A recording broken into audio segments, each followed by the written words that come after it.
আসসালামু আলাইকুম ওরহমতুল্লাহি ওবারাকাতুহু। সুপ্রিয় দর্শক শ্রোতা, নিকটে দূরে যারা যে যেখান থেকে বসে আমাদের সাপ্তাহিক নিয়মিত অনুষ্ঠান ইসলাম ও জীবন দেখছেন, আপনাদের সকলকে স্বাগত জানাচ্ছি। আজকের এই অনুষ্ঠানে আমি মোহাম্মদ ফায়েক উদ্দিন। যতটা সময় আজকের এই অনুষ্ঠান আপনারা দেখতে পাবেন, পুরোটা সময় জুড়েই আমি আপনাদের সাথে আছি। এবং আজকে আমাদের আলোচ্য বিষয়, গত সপ্তাহের বিষয়টি যে ইসলামে হেকমতের তাৎপর্য, হেকমতের গুরুত্ব কতটা, এ সম্পর্কেই আলোচনা হবে আজকে। আলহামদুলিল্লাহ, ওয়াসসালাতু ওয়াসসালামু আলা রাসূলিল্লাহ ওয়া আলা আলিহি ওয়া আসহাবিহি ওয়া মান ওয়ালা। আম্মা বা'দু ফাআউযু বিল্লাহি মিনাশ শাইতানির রাজীম। বিসমিল্লাহির রহমানির রহিম। উদউ ইলা সাবিলি রাব্বিকা বিল হিকমাতি ওয়াল মাউইযাতিল হাসানা ওয়াজাদিলহুম বিল্লাতী হিয়া আহসান ইন্না রাব্বাকা হুয়া আ'লামু বিমান দাল্লা আন সাবিলি ওয়া হুয়া আ'লামু বিল মুহতাদিন। সাদাকাল্লাহু মাওলানাল আযীম। পবিত্র কোরআনে সূরা নাহলের শেষের একখানি আয়াত তেলাওয়াত করেছি, যে আয়াতের আলোচনা গত সপ্তাহে হয়েছিল। এই আয়াতে আল্লাহ পাক তার দ্বীনের প্রতি আহ্বান করার প্রেক্ষিতে মাওইযাতে হাসানা, সুমিষ্ট বচন এবং হৃদয়গ্রাহী শব্দ ও প্রজ্ঞাকে নিয়ে আল্লাহ পাকের দ্বীনের প্রতি আহ্বান করতে বলেছেন। ওয়াজাদিলহুম বিল্লাতী হিয়া আহসান, যাদের সাথে কথা বলবে, আল্লাহ সুবহানাহু ওয়া তাআলা এই আয়াতে বলেন ওয়াজাদিলহুম, দিলটা তুমি তার সাথে এমনভাবে করবে যাতে করে যেটি সর্বোত্তম পন্থা এবং সর্বোন্নত প্রজ্ঞাশীল মননশীলতা যাতে করে প্রকাশ পায় তোমার ওই দাওয়াতি প্রক্রিয়ার ভিতরে, সেটাকে তুমি খেয়াল রাখবে। কোরআনের এই যে বাণী, এটি কতখানি আমাদের জীবনকে দাওয়াত করার ক্ষেত্রে, কতখানি আমাদের জীবনকে মানুষের সাথে কথা বলার জন্য পূর্ব প্রস্তুতি গ্রহণ করতে বলেছেন, সতর্কতা অবলম্বন করতে বলেছেন, দাওয়াতের জন্য কি করণীয় সে সম্পর্কে সজাগ থাকতে বলেছেন। এটা ভাবতে গেলেও বড় আশ্চর্য লাগে। দেখুন, আল্লাহ সুবহানাহু ওয়া তাআলা প্রতি আয়াতেই বলছেন উদউ ইলা সাবিলি রাব্বিকা বিল হিকমা। হিকমা হচ্ছে এমন এক প্রজ্ঞা, যে প্রজ্ঞাটুকু জ্ঞান সঞ্জাত, জ্ঞানের বাইরে নয়, চাতুর্যতা নয়, ধোঁকাবাজি নয়, ডিপ্লোমেসির আদলে মানুষের কে সত্য থেকে বিমুখ করে নিজের হীনস চরিতার্থ করার উদ্দেশ্য চরিতার্থ করার টুলস নয়। হিকমত হচ্ছে এমন এক প্রজ্ঞার নাম, যে প্রজ্ঞার দ্বারা মানুষ চিন্তার জগতে চিন্তা করার খোরাক পায়, বুদ্ধিবৃত্তিক প্রাণী হিসাবে তার বিবেক স্বীকৃতি দেয় যে এই জিনিসটি সত্য, এর চাইতে উত্তম পন্থা আর নেই, এর চাইতে কল্যাণকর উপায় আর নেই, এর চাইতে সুন্দরতম সমাধান আর নেই। বুদ্ধিবৃত্তিক মানুষের মনন স্বতঃস্ফূর্তভাবে যে প্রজ্ঞার দ্বারা স্বীকার করে নেয় যে এর চাইতে মহত্তম, উন্নত, নিঘাত ও সত্য সুন্দর আর কিছু হতে পারে না। ইসলামে ওই জিনিসটাকেই হিকমত বলেছে, যেগুলা মানুষের ভিতরে ইতিবাচক প্রভাব সৃষ্টি করে। এই জন্য বিল হিকমাতি ওয়াল মাউইযাতিল হাসানা, হিকমতের সাথে জ্ঞানের যে সংমিশ্রণ, এটা প্রমাণ কি? সূরা দাহরের শেষে আল্লাহ পাক বলেছেন ইন্নাল্লাহা কানা আলিমান হাকীমা ওয়া মা তাশাউনা ইল্লা আন ইয়াশা আল্লাহ ইন্নাল্লাহা কানা আলিমান হাকীমা ইউদখিলু মান ইয়াশাউ ফি রাহমাতিহি ওয়াজ যালিমিনা আ'আদ্দা লাহুম আযাবান আলীমা। আল্লাহ সুবহানাহু ওয়া তাআলা বলেন ইন্নাল্লাহা কানা আলিমান, আল্লাহ হচ্ছেন সর্বজ্ঞাত। সর্বজ্ঞানের আধার, হাকিমা, এরপরে বলছেন প্রজ্ঞাশীল, তিনি সর্বোন্নত প্রজ্ঞাশীল। অর্থাৎ আল্লাহ সুবহানাহু ওয়া তাআলা যে প্রজ্ঞাশীল, এটা এজন্যই যে তিনি হলেন সমস্ত নলেজের আধার, যার ফলশ্রুতিতে তার এই প্রজ্ঞা এই প্রজ্ঞাটি ওই জ্ঞানের থেকেই নির্গত হয়ে এটা আলাদা একটা রূপ, আলাদা একটা সিস্টেম, আলাদা একটা এমন এক গুণ, যে গুণটা এই প্রজ্ঞার ফলাফলকে নির্দেশ করে। তো সুতরাং যারা আল্লাহ পাকের প্রতি মানুষকে ডাকবে, আল্লাহ পাকের দ্বীনের দিকে মানুষকে ডাকবে, তাদেরকে হিকমতের সাথে প্রজ্ঞার সাথে ডাকতে হবে। অর্থ দ্বারা আল্লাহ পাক এটা বোঝাচ্ছেন, তাদেরকে অবশ্যই নলেজের অধিকারী হতে হবে। যে বিষয়ে তারা মানুষকে ডাকছে, যে বিষয়ে তারা মানুষের কাছে পৌঁছাতে যাচ্ছে, যে আহ্বান, সে ব্যাপারে তার নলেজ থাকতে হবে। কমপক্ষে এতটুকু নলেজের অধিকারী তাকে হতে হবে। কোনো মানুষ কলেমার দাওয়াত দিল, তাকে জানতে হবে আগে কলেমাটা কি, কলেমার অনিবার্য অনুষঙ্গ কয়টি। কলেমার বিশ্বাস যখন কেউ মনে ধারণ করে, তাহলে এর প্রতিপক্ষ বিশ্বাস কোনটি, যেগুলা তাকে কলেমার বিশ্বাস করার সাথে সাথে সেগুলাকে বর্জন করতে হয়। এটাকে আরবিতে বলে মা লাহা ওয়া মা আলাইহা। কোন কোন পয়েন্টগুলা এর সহায়ক আর কোন কোন পয়েন্টগুলা এর অপোনেন্ট, এর বিরোধী, এগুলাকে চিহ্নিত করা। প্রত্যেকটা জিনিস থেকে উপকৃত হবার জন্য মানুষের সামনে দুটি জিনিস মোটা দাগে থাকতে হয়। এক নম্বর হচ্ছে এটার উপকারিতা জানা, দুই নম্বর হলো উপকারিতা শুধু জানাই যথেষ্ট নয়, এর ক্ষতিকারক জিনিসটাও জানা। এই কাজটির উপকার এই, কিন্তু এর ক্ষতিকারক দিক কোনটি সেটাও জানা। আমরা সবসময় এটাকে উপমা দিয়ে এরকম ভাবে বলে থাকি যে আমাকে যদি কোনো ওষুধ রোগ থেকে মুক্তির জন্য গ্রহণ করতে হয়, ওষুধ সেবন করতে হয়, তো সেক্ষেত্রে ডাক্তার আমাদেরকে পরামর্শ দেয় যে তোমাকে এই এই কাজগুলো করতে হবে, সময় মতো খেতে হবে, এরপরে ওষুধগুলো গ্রহণ করতে হবে, কিন্তু তোমাকে সতর্ক থাকতে হবে এই এই বিষয়গুলো যেন ওষুধ গ্রহণ করার সময় তুমি যেন গ্রহণ না করো, তার থেকে তোমাকে বেঁচে থাকতে হবে। রেস্ট্রিক্টেড মেটার্স তোমাকে ফলো করতে হবে। তো যাই হোক, রেস্ট্রিক্টেড বিষয়গুলো থেকে তোমাকে বেঁচে থাকতে হবে, এগুলা ডাক্তাররা বলে দেয়। অনুরূপভাবে হিকমত হচ্ছে এমন একটা প্রজ্ঞার নাম, যেটি বলছি, যেটা দ্বারা মানুষের মনের বিরক্তিকে উস্কে দেয়, উদ্রেক করে তাদের বিরক্তি। বুদ্ধিবৃত্তিকতার কোনো ছাপ নেই, জ্ঞানের কোনো ছাপ নেই, বাস্তব জীবনের সাথে কোনো ছাপ নেই। সে সমস্ত জিনিস হিকমতের সাথে সম্পৃক্ত নয়, ওটাকে হিকমত বলে না। যার ভিতরে যতখানি এলেম থাকবে, তার ভিতরে আল্লাহ পাক ততখানি প্রজ্ঞা দান করবেন। ইউতিল হিকমাতা মান ইয়াশা। আমি আগেই বলেছি যে হিকমতটা হচ্ছে এমন, যেটা জ্ঞান থেকে সঞ্চারিত, জ্ঞান থেকে উৎসারিত, অদ্ভুত। যদি কোনো হিকমত এমন হয় যার সাথে জ্ঞানের সম্পর্ক নাই, সেগুলো মিথ্যায় পর্যবসিত হয়, ধোঁকায় পর্যবসিত হয়, ব্যক্তি স্বার্থ চরিতার্থের হীন উদ্দেশ্যে এটা ব্যবহৃত হয়, মানুষের সাথে প্রতারণার উদ্দেশ্যে ব্যবহৃত হয়, যা অন্যকে ক্ষতি করার কাজে ব্যবহৃত হয়, এবং অবশেষে নিজের জীবনকে ক্ষতিগ্রস্ত করা হয়। এজন্য এই এলেমের সম্পৃক্ততা বলতে যেটা আমার জন্য করণীয় সেটা জানা, যেটা আমার জন্য বর্জনীয় সেটা থেকে বেঁচে থাকা, এবং এই ক্ষতিকারক দিক সম্পর্কে সজাগ থাকা। প্রিয় দর্শক, যারা আপনারা আমাদের এই আলোচনা, সরাসরি আলোচনা শুনতে পাচ্ছেন, আপনাদেরকে আমরা সর্বদাই সুযোগ দিয়ে থাকি প্রশ্ন করার, যেহেতু এই অনুষ্ঠানটি আপনাদের জন্যই, এবং আপনাদের যে সমস্ত ধর্মীয় জিজ্ঞাসা আছে সরাসরি আপনারা টেলিভিশনের এই নম্বরে ফোন করে জেনে নিতে পারবেন। আপনাদের সর্বাবস্থায় আপনাদের জন্য প্রশ্ন করার সুযোগ থাকবে। প্রিয় দর্শক, আমরা এখন যাব একটি প্রশ্নে। আমাদের একজন দর্শক লাইনে আছেন। প্রিয় দর্শক, আপনি নাম বলে প্রশ্ন করবেন। আসসালামু আলাইকুম রাহমাতুল্লাহ ওয়া বারাকাতুহু।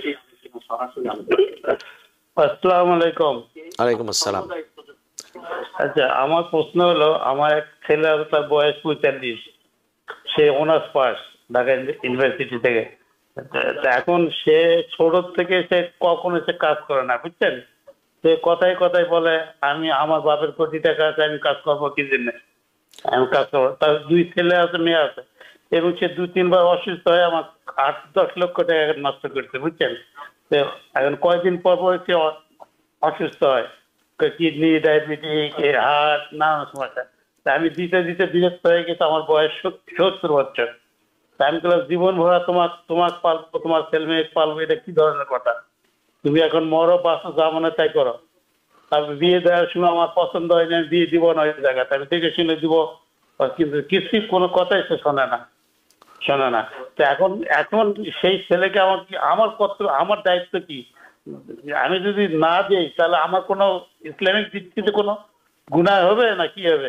আর যদি আমি এখন তার টাকা দিই, সে অসুস্থ, ফেতরার টাকা এখনই যদি তাকে দিয়ে দেই, সেই ফেতরা কি আদায় হবে? এটাই আমার প্রশ্ন। আপনার সন্তানের কথা বলছেন, এই তো? তিনি সম্পর্কে আপনার কি হন? সন্তান। যে 1 নম্বর পয়েন্ট, আপনাকে আপনার 2 ভাবে প্রশ্নটির উত্তর দিব।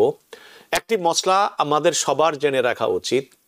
কোনো সন্তান যদি বালেগ হয়ে যায়, কন্যা সন্তান বিবাহের আগ পর্যন্ত দায়িত্ব পিতামাতার, তার টেক কেয়ার করার, খরচাদি দেওয়ার, সমস্ত কিছু তার জীবনের জন্য, তার জীবন নির্বাহের জন্য যা প্রয়োজন তার আয়োজন করা পিতার উপরে ফরজ কন্যা সন্তানের, যতক্ষণ না তার বিবাহ হয়।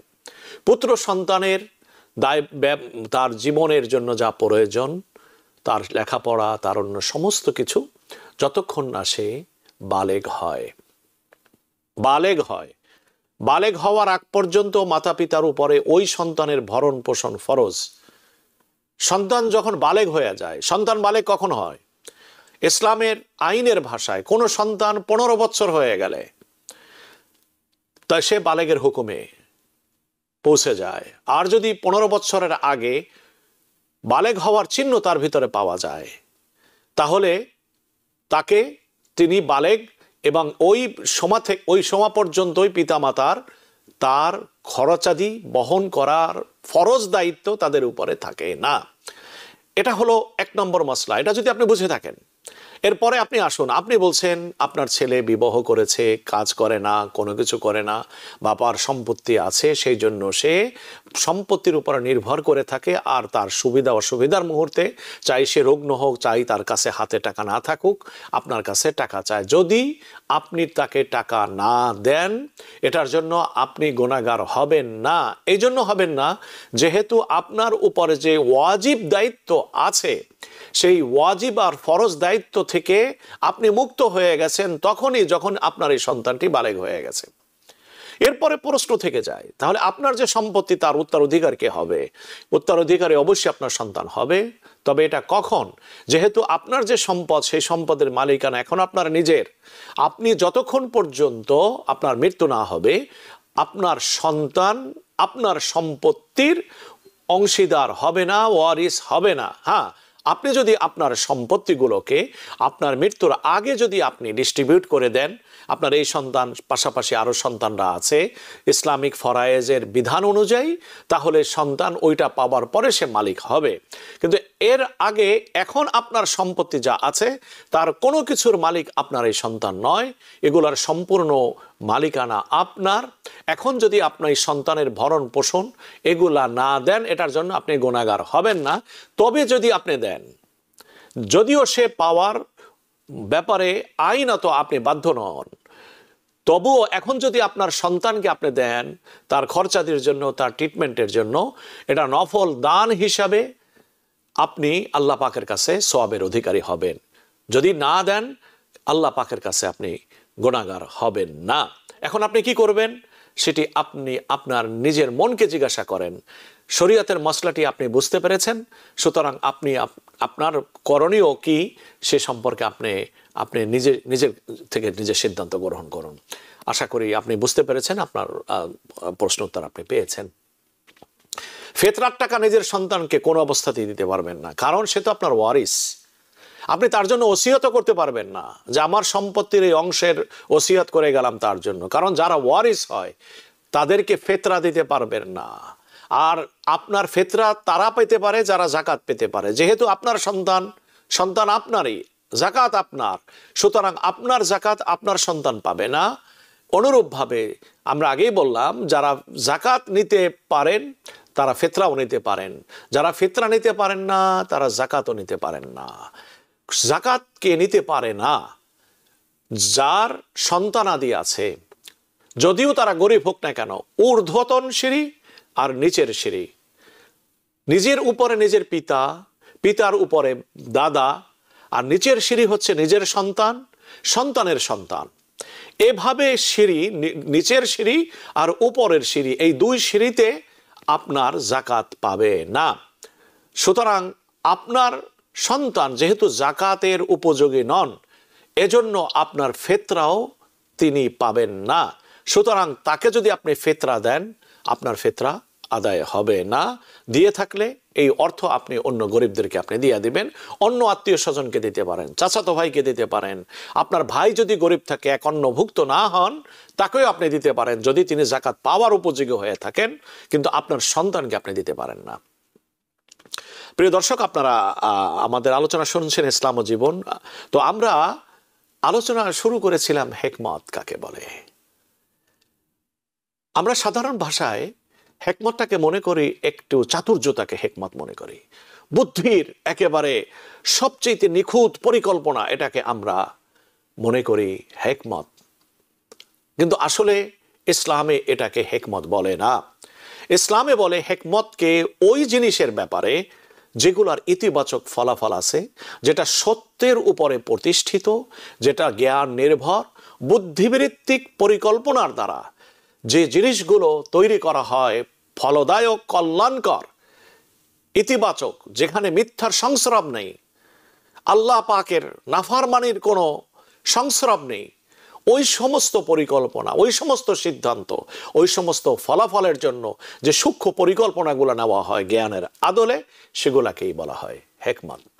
আমি এটার জন্য আপনাদের সামনে দুটি এক্সাম্পল পেশ করব।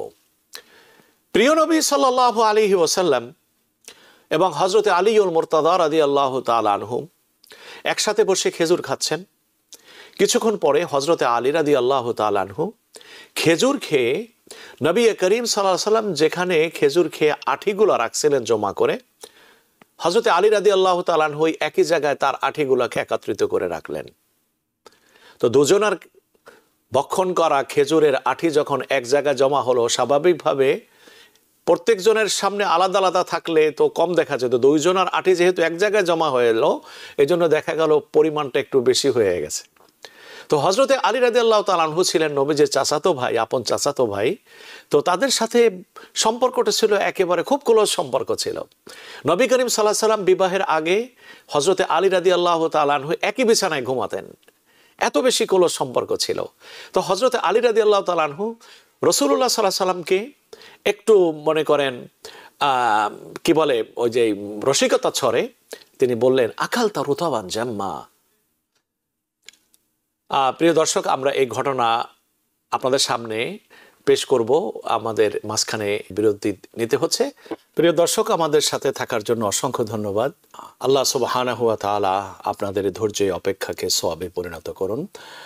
আমরা আলোচনা করছিলাম বিরতির পূর্বে যে হেকমত ও প্রজ্ঞার একটা উপমা হাদিস থেকে, হযরতে আলী ও রাসূলুল্লাহ সাল্লাল্লাহু আলাইহি সাল্লামের একসাথে বসে খেজুর খাওয়ার ঘটনা দিয়ে। তো হযরতে আলী রাদিয়াল্লাহু তাআলা আনহু খেজুরের আঠিগুলো খেয়ে নবীজি যেখানে রাখছিলেন খেজুরের আঠি, সেখানেই জমা করলেন, সেখানে রাখলেন। কিছুক্ষণ পরে নবীজিকে বললেন, ইয়া রাসূলুল্লাহি আকালতা রুতাবান জাম্মা। আপনি কি দেখলেন আপনি কত খেজুর খেয়েছেন? আপনি কত খান, আপনি কত বড় পেটুক? এটা বোঝাতে চাইলেন নবীজিকে রসিকতা স্বরে। এই রসিকতাটুকু তো চাচাতো ভাই হিসাবে তার করার হক আছে। তো হযরতে আলী রাদিয়াল্লাহু তাআলা আনহুর সাথে সেই জাতীয় সম্পর্ক নবীজির ছিল। তো রাসূলুল্লাহ সাল্লাল্লাহু আলাইহি সাল্লামকে এটার দ্বারা তিনি চাইলেন বুঝাতে যে আপনার খাবার পরিমাণ কিন্তু আমার চাইতে বেশি, অত আপনি হচ্ছেন পেটুক, বেশি খাদক।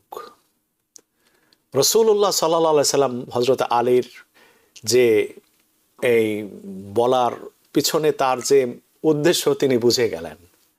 নবী করিম সাল্লাল্লাহু আলাইহি সাল্লাম তাকে বললেন, হে আলী, খেজুর আমি খেয়েছি বেশি, তোমার কথা যেটা তুমি বোঝাতে চাইলে এটা তো বুঝলাম। তো আমি তো খেজুর এমনভাবে খেয়েছি যে খেজুর তো খেয়েছি বটে, খেজুরের আঠিটাকে আমি খাই নাই, এটাকে আমি আলাদা করে রাখছি। কিন্তু আমি এর চাইতে বেশি বিস্ময় প্রকাশ করছি তোমার অবস্থা দেখে, যে তুমি খেজুর খেয়েছো বটে, কিন্তু এমনভাবে তুমি খেজুর খেয়েছো যে খেজুরের আঠি পর্যন্ত তুমি আলাদা করো নাই। তো খেজুরের আঠি পর্যন্ত তুমি কি করেছো, মানে তুমি ছাড় দাও নাই, খেজুরের আঠিকে পর্যন্ত তুমি সাবার করেছো। কেন? হজরতে আলী রাদিয়াল্লাহু তাআলা আনহু দেখাবার মতো আঠি যে উনি খান নাই, প্রমাণ হিসাবে তার সামনে তো কিছু নেই। কারণ ওনার খাওয়া আঠিগুলো তো তিনি নবীজি যেখানে খেয়ে আঠি রেখেছেন সেখানে জমা করেছে, কাজে তার সামনে আলাদা আঠি রাখার ব্যবস্থা নাই। প্রিয় নবী সাল্লাল্লাহু আলাইহি সাল্লাম সেই দিকে ইঙ্গিত করে বললেন, তোমার খেজুর খাওয়ার সাথে সাথে তোমার আঠিও শেষ, আঠিও তোমার কাছে নাই। এ কেমন হলো? দেখুন, এখানে কোনো ধরনের মিথ্যা ছলচাতুরির আশ্রয় নেওয়া হয় নাই। কথাটা বলা হয়েছে যে ভঙ্গিমায় প্রশংসা এসছে, যে ভঙ্গিমায় আক্রমণটা এসছে, ঠিক সেই ভঙ্গিমায় সত্যের উপরে থেকে তার যে নির্বুদ্ধিতা হযরতে আলীর, যে এর চাইতেও কঠিন একটা কথা তার সামনে আসতে পারে, যে তিনি চালাকি করে খেজুর আটি ওখানে রাখছেন, নিজের আলাদা না করে এক জায়গায় রাখছেন, আর একজনকে একটু ভাবে স্টেয়ার করার জন্য, সেটার দ্বারা হজরতে আলী রাদিয়াল্লাহু তাআলা আনহুকে কেমন বিষয়ের তার কথার মুখোমুখি হতে হলো। নবীজিকে পেটুক বানাবার চাইতেও নির্বুদ্ধিতা হজরতে আলীর, এটা প্রমাণ করে দেখাইলেন রাসূলুল্লাহ সাল্লাল্লাহু আলাইহি সাল্লাম এই তরিকার দ্বারা, এই অ্যাপ্লিকেশনের দ্বারা। এটার নামই হচ্ছে হিকমত। একটি উপমা, হজরতে আবু বকর সিদ্দিক রাদিয়াল্লাহু তাআলা আনহু হিজরত করে যখন যান, তখন মক্কাবাসীরা তো নবীজিকে পাকড়াও করার জন্য প্রথমে 100 উট, পরবর্তী 200 উট, এরপরে 300 উট ঘোষণা করেছিল। জীবিত মৃত যে অবস্থায় পাকড়াও করে নবীজিকে উপস্থিত করতে পারবে তাদেরকে পুরস্কার দেওয়া হবে। হযরত আবু বকর সিদ্দিক রাদিয়াল্লাহু তাআলা আনহুর এই হিজরতের পুরোটি পথ নবীজিকে মক্কা থেকে মদিনায় নেওয়ার জন্য যে ভূমিকা পালন করেছিলেন ইতিহাসের পৃষ্ঠায় স্বর্ণাক্ষরে লেখা থাকবে। এবং ইসলামের সবচেয়ে বড় হিতাকাঙ্ক্ষী শ্রেষ্ঠ উম্মত রাসূলুল্লাহ সাল্লাল্লাহু আলাইহি সাল্লামের উম্মতের ভিতরে শ্রেষ্ঠ ব্যক্তি হযরত আবু বকর সিদ্দিক, যে তিনি, এটা এই হিজরতের ঘটনার দ্বারাও সহজভাবে এটা প্রতিপন্ন করা যায়। তো হযরতে আবু বকর সিদ্দিক তিনি তো ব্যবসা শুরুতে সিরিয়া যাতায়াত করতেন। মক্কা থেকে সিরিয়ায় যেতে গেলে তাদেরকে তো উত্তর দিকে যেতে হতো, সেজন্য আরবদের ভিতরে পাহাড়ের পাদদেশে কিছু মানুষ বসা থাকতো, যারা কোনো পথিক যদি পথ হারিয়ে যেত তাদেরকে পথের সন্ধান দিয়ে দিত। যদি কেউ মদিনা যেতে চায় তাহলে তাকে কোন দিকে যেতে হবে, যদি তাকে সিরিয়ার দিকে যেতে হয় তাহলে কিভাবে যেতে হবে, যদি ইয়ামানের দিকে যেতে চায়, মক্কার দিকে যেতে চায়, এটাকে হাদিউস সাবিল বলা হয়। তো যারা পথের সন্ধান দেয়, এটা আরবির অর্থ এটি। নবী করিম সাল্লাল্লাহু আলাইহি ওয়াসাল্লাম মানে হযরত আবু বকর সিদ্দিক তারা একসাথে যাচ্ছেন। আবু বকরকে চিনে ওই ব্যক্তি বলা শুরু করলো, ইয়া আবা বকর, আবু কুহাফা, মা মাকা ইয়া আবা বকরিন, তোমার সাথে এই ব্যক্তিকে, যে নাকি তোমার সাথে একই বাহনে সওয়ার।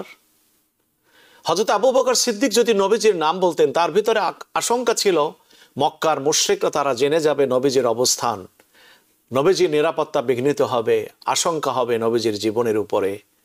হযরত আবু বকর সিদ্দিক রাদিয়াল্লাহু তাআলা আনহু সেই মুহূর্তে তিনি উত্তরটা কি দিলেন?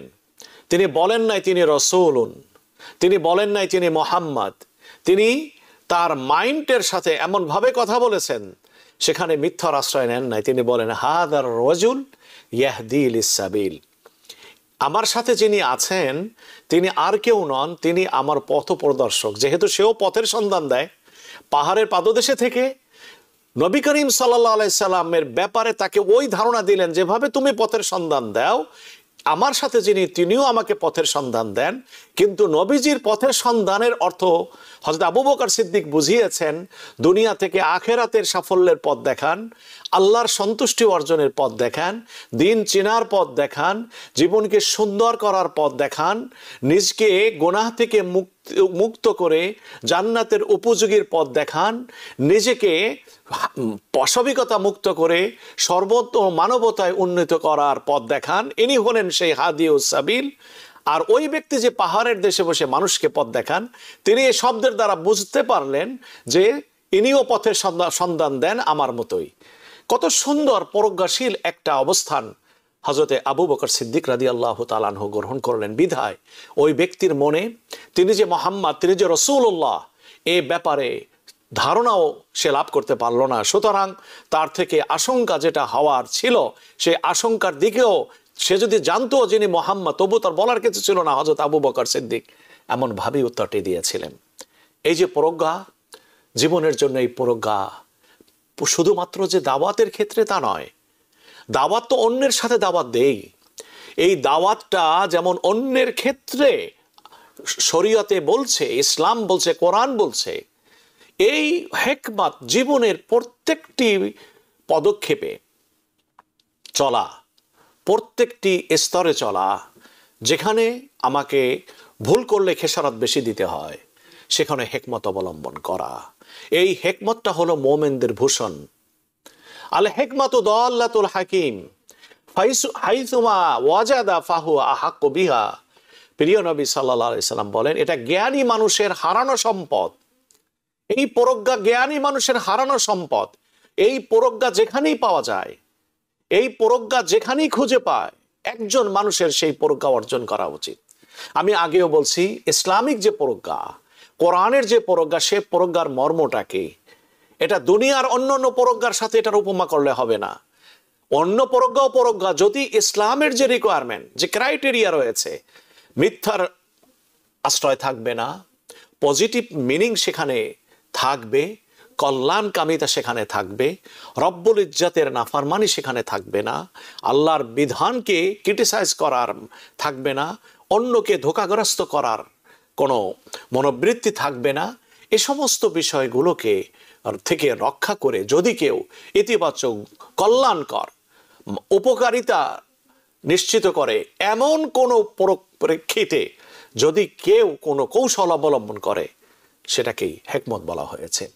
আমাদের জিন্দেগিতে যারা যে যত বেশি দায়িত্বশীল, তার হিকমতের কোয়ালিটি তার তত বেশি উন্নত হওয়া উচিত, অর্থাৎ তার তত বেশি নলেজ অর্জন করা উচিত।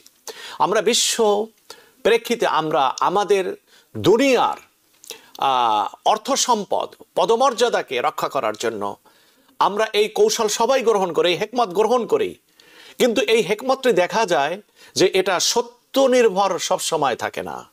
ধোঁকাবাজি এখানে থাকে, প্রতারণা এখানে উদ্দেশ্য থাকে, মানুষের ক্ষতি এখানে উদ্দেশ্য থাকে, নিজেকে শ্রেষ্ঠত্ব প্রমাণ করার হীন স্বার্থ এখানে লুক্কায়িত থাকে, অনেক কিছু এই হিকমতের পিছনে থাকে।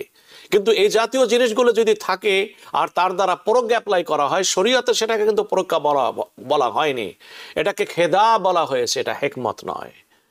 তো আমাদের জিন্দেগিতে আমরা যে যত বেশি দায়িত্বশীল, ধর্মীয় এই প্রজ্ঞা নিয়ে যদি আমরা আমাদের জীবনে চলি, তাহলে আমার রাজনীতি, আমার অর্থনীতি, আমার সমাজনীতি, আমার ব্যক্তিনীতি, আমার দুনিয়ার জীবনের প্রত্যেকটি অধ্যায়ে উন্নততর হতে বাধ্য। সত্যিকার অর্থে রব্বুল ইজ্জাতের আমরা যে দাস, গোলাম, আমাদের কর্মের দ্বারা আমরা সেটাকে পরিস্ফুটিত করতে পারবো। জীবনের সৌন্দর্য এখানে, জ্ঞানের সৌন্দর্য এখানে। জীবনকে বিকশিত করার যে সুমহান পন্থা ইসলাম উন্মোচিত করেছে, এখানে কিন্তু তার পরিচয় লাভ হয়। কোনো মানুষ যদি তার নিজের ক্রোধকে, ক্ষমতাকে, শক্তিকে প্রদর্শন করে, যে শক্তি, যে ক্রোধ, যে ক্ষমতার পিছনে কোনো উদারতা নেই, উন্নত পরিকল্পনা নেই, ইতিবাচক ফলাফল নেই, সেই সমস্ত ক্রোধ, প্রজ্ঞা, শক্তি ইত্যাদি, এগুলো সমস্ত কিছু, এটার পরিণাম হলো অভিশাপ, এটার পরিণাম হলো গুনাহ, এটার পরিণাম হলো খোদাদ্রোহিতা, এটার পরিণাম হচ্ছে বিপর্যয়। কিন্তু যে অর্থ, যে বিষয়গুলো এই প্রজ্ঞাশীল হয়, ওই ব্যক্তির ভিতরে কখনো অর্থনৈতিক সমৃদ্ধি আসার পরেও অহংকার বোধ আসে না। নিজে শক্তিমান হলেও তার শক্তিকে প্রদর্শন করার উন্মাদনা তার ভিতরে সৃষ্টি হয় না। ওই ব্যক্তি সবচেয়ে জ্ঞানী হলেও তার জ্ঞান দ্বারা কেউ ক্ষতিগ্রস্ত হওয়ার মুখোমুখি হয় না। প্রজ্ঞার এই হচ্ছে জীবনের কল্যাণকর দিক, যেগুলো মানব জীবনকে সর্বাঙ্গীনভাবে আলোকিত করে, বিকশিত করে, সুষমামণ্ডিত করে। ইসলাম এমন একটা জিনিসের প্রতি আমাদেরকে আহ্বান করেছে। ইসলাম শুধুমাত্র ইবাদত বন্দেগী ইত্যাদি এগুলা করা, এগুলার অর্থ নয়, এগুলার অর্থ নয়, এখানে সীমাবদ্ধ নয়। ইসলামকে পরিপূর্ণভাবে বোঝা, মানবীয় গুণাবলীর বিকাশ ঘটানো। ইবাদতের ফলাফলের দ্বারা যদি আমার মানবীয় গুণাবলীর বিকাশ না হয়, বুঝতে হবে আমার ইবাদতে ঘাটতি আছে, আমার ইবাদত আমার জিন্দেগিতে কোনো পরিবর্তন আনতে পারেনি। এটা এই কারণেই হতে পারে হিকমত, প্রজ্ঞা জীবনে অবলম্বন আমরা করতে পারি নাই আমাদের জীবনে।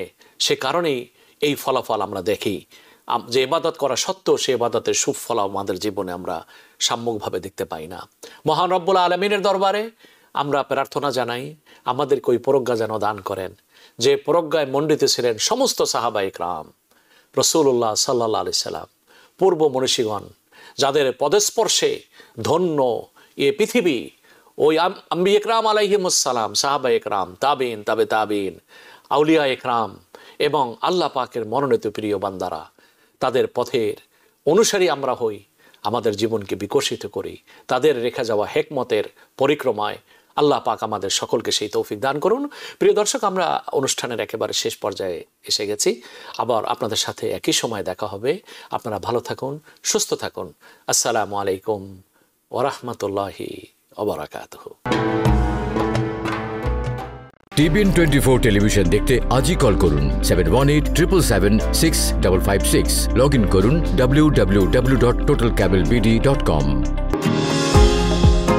নিউ ইয়র্ক থেকে সম্প্রচারিত TBN 24 টেলিভিশন বিশ্বজুড়ে বাঙালির কণ্ঠস্বর।